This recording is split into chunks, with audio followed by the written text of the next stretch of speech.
नमस्कार, दृष्टिमा हार्दिक स्वागत छ। म बासु श्रेष्ठ। नेकपा माओवादी केन्द्र र नेकपा एकीकृत समाजवादी बीचको एकता भविष्य कता? नेपालको राजनीतिमा फेरि एउटा ठूलो मोड आएको छ। जेनजी विद्रोहले उत्पन्न गरेको नयाँ राजनीतिक दल खोल्ने होडबाजी छ। हर्क साम्पाङदेखि बालेन शाह कुलमान घिसिङसम्म अनि पुराना दल भन्ने जनताको मतबाट सकिँदै गएका दलहरू एकजुट हुन थालेका छन्। नेकपा माओवादी केन्द्र र नेकपा एकीकृत समाजवादी पार्टी बीचको एकताले दीर्घकालीन रूप लिनेमा भने शङ्का छँदैछ, जसमा नेकपा माओवादी केन्द्र एकताको जति ढोल पिटे पनि त्यसको भित्रको अन्तरसङ्घर्ष मैदानमा देखिएको छ। नेकपा माओवादी केन्द्रका उपमहासचिव जनार्दन शर्मा प्रभाकर लगायतका टिम नेकपा माओवादी केन्द्रको एकताको विपक्षमा रहेका छन् भने नेकपा एकीकृत समाजवादी पार्टीका सम्मानित नेता झलनाथ खनाल र महासचिव घनश्याम भुषाल, रामकुमारी झाँक्री, अध्यक्ष माधव कुमार नेपालको विपक्षमा उभिँदा सिङ्गो पार्टी एकता भएको भन्न सकिने अवस्था स्थिति छैन। दुई पार्टीको एकता भने पनि पार्टीभित्र परेको चिरालाई हेर्ने हो भने दुवै पार्टीको दुई चिरा प्रष्ट देख्न सकिन्छ। पुष्पकमल दाहाल प्रचण्ड र माधव कुमार नेपाल एकातर हुनेछन् भने अर्कोतिर जनार्दन शर्मा प्रभाकर र राम कार्की छन्। उता झलनाथ खनाल, घनश्याम भुषाल, रामकुमारी झाँक्री लगायत एकातिर उभिने पक्का पक्की देखिन्छ। नेताहरूको धारणा फरक फरक रहँदा नेकपा माओवादी केन्द्र र नेकपा एकीकृत समाजवादी पार्टी दुई वामपन्थी दल एउटै झण्डामुनि उभिँदा विपक्षी नेताहरूले भने आफ्नो अध्यक्षप्रति विभिन्न प्रश्न उठाइरहेका छन्। के यो एकता टिकाउ हुनेछ? के वाम राजनीति फेरि बलियो बन्नेछ? आजको भिडियोमा हामी यही विषयवस्तु रूपमा कुरा गर्नेछौँ। नेकपा एमाले र नेकपा माओवादीले 2075 सालमा पार्टी एकता गर्यो। दुई पार्टी एकताबाट नेकपा पार्टी बन्यो। दुई पार्टी मिलेर बनेको पार्टी नेकपा पार्टीले जनताबाट 2/3 मत पनि प्राप्त गर्यो। तर 2/3 मत प्राप्त गरेको पार्टी केही समयमा भत्कियो। तत्कालीन अवस्थाका नेकपा पार्टीका दुई अध्यक्ष केपी शर्मा ओली र पुष्पकमल दाहाल प्रचण्ड बीच एक आपसमा अहङ्कार, शक्ति सङ्घर्ष र विश्वासको कमीले दूरी बढ्दै गयो। नेकपा पार्टीको नाम विवादास्पद हुनु र मुद्दा समेत पर्नुले पार्टी फुटको मुख्य कारक बन्यो। ऋषि कट्टेलले नेकपा पार्टी आफूले पहिले दर्ता गरेको भन्दै सर्वोच्च अदालतमा मुद्दा दायर गरेपछि ऋषिकै पक्षमा मुद्दा फैसला भयो।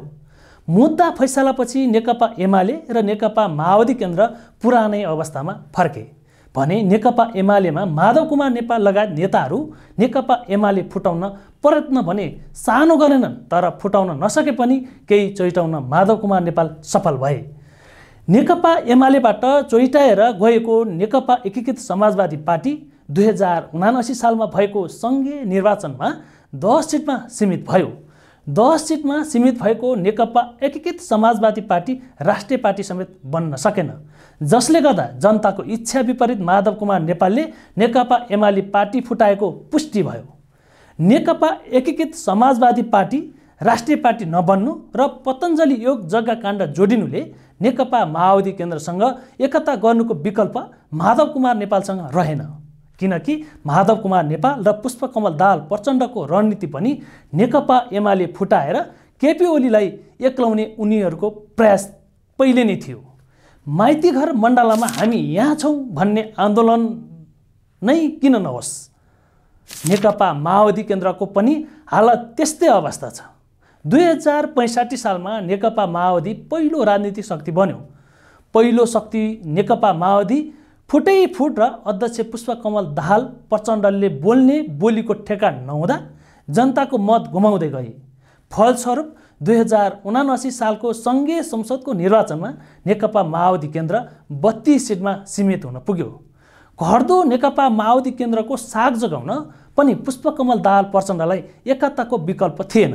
त्यसैले दुवै दल नेकपा माओवादी केन्द्र र नेकपा एकीकृत समाजवादी पार्टी कमजोर आधारबाट उठ्न खोज्दैछन्। नेकपा माओवादी केन्द्र र नेकपा एकीकृत समाजवादी पार्टीको एकता केवल प्रतीकात्मक होइन, राजनीतिक अस्तित्व जगाउने प्रयास पनि हो।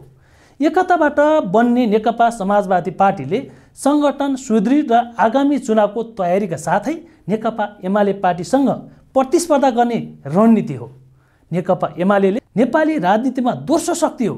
फुटदेखि पुराना शक्तिदेखि नयाँ भन्ने शक्तिले समेत नेकपा एमालेलाई हल्लाउन नखोजेको भने होइन, तर नेकपा एमालेको जनआधार सुदृढ सङ्गठन छ। स्थानीय तहदेखि केन्द्रसम्म चाहे जनसङ्गठन नै किन नहोस्, त्यसकारण नै अहिलेसम्म नेकपा एमाले बलियो देखिन्छ।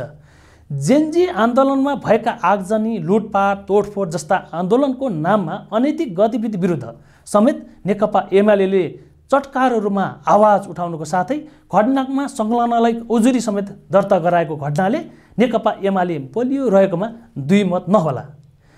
जुटेका र एकता गरेका वाम पार्टी नेपाली काङ्ग्रेससँग प्रतिस्पर्धा होइन, नेकपा एमालेसँग प्रतिस्पर्धा गर्न पनि नेकपा माओवादी केन्द्र र नेकपा एकीकृत समाजवादी पार्टीका दुई अध्यक्ष पुष्पकमल दाहाल प्रचण्ड र माधव कुमार नेपालले भन्दै आएका छन् कि हामी एउटै बाटोमा अगाडि बढ्नेछौँ, तर चुनौतीहरू भने सानो छैनन्। एकतासँगै जुटेका पार्टी नफुटेका भने होइनन्। अहिले जुटेका अनि एकता गरेका पार्टी फुटेका कयौँ उदाहरणहरू छन्, जो ज्वलन्त उदाहरण स्वयं पुष्पकमल दाहाल प्रचण्ड आफै हुन्। उनीसँगै रहेका डाक्टर बाबुराम भट्टराई, नेत्र विक्रमचन्द विप्लव, सीपी गजुरेल, मोहन वैद किरण, उपेन्द्र यादव लगायत 1 दर्जनभन्दा बढी नेता, हजारौँ कार्यकर्ताहरू पुष्पकमल दाहाल प्रचण्डसँगै थिए। तर पुष्पकमल दाहाल प्रचण्डले 1 दर्जनभन्दा बढी नेता, हजारौँ कार्यकर्ताहरूलाई पन्छाएर नै फेरि माधव कुमार नेपालसँग एकता गर्दा आफ्नो उपमहासचिव जनार्दन शर्मा प्रभाकर भने विपक्षमा उभिँदा भैँको टिप्न खोज्दा खल्तीको नखस्ला भन्न सकिन्न।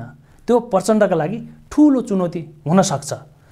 पुष्पकमल दाहाल प्रचण्डका लागि एकता गरेका नेताहरू बीचको विश्वास पुनः निर्माण, सङ्गठनको सन्तुलन र पद बाँडफाँड जनताको भरोसा पनि त्यत्तिकै चुनौती छ।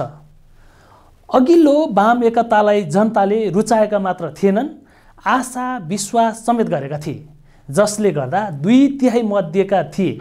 वाम एकताको नाममा चुनावी तालमेल र सत्ताको सम्झौता मात्र भयो भने इतिहास दोहोरिन सक्छ। राजनीतिमा दीर्घकालीन सफलता सिर्फ घोषणाबाट मात्र होइन, जनताको विश्वासबाट प्राप्त हुन्छ। भविष्यको सम्भावना अब प्रश्न तपाईँलाई के माओवादी र समाजवादीको यो एकता टिकाउ हुनेछ? तपाईँको विचार तल कमेन्टमा लेख्नुहोस् र यस्तै राजनीतिक विश्लेषणका लागि हाम्रो च्यानल सब्स्क्राइब गर्न नबिर्सिनुहोला। हस्त, नमस्कार।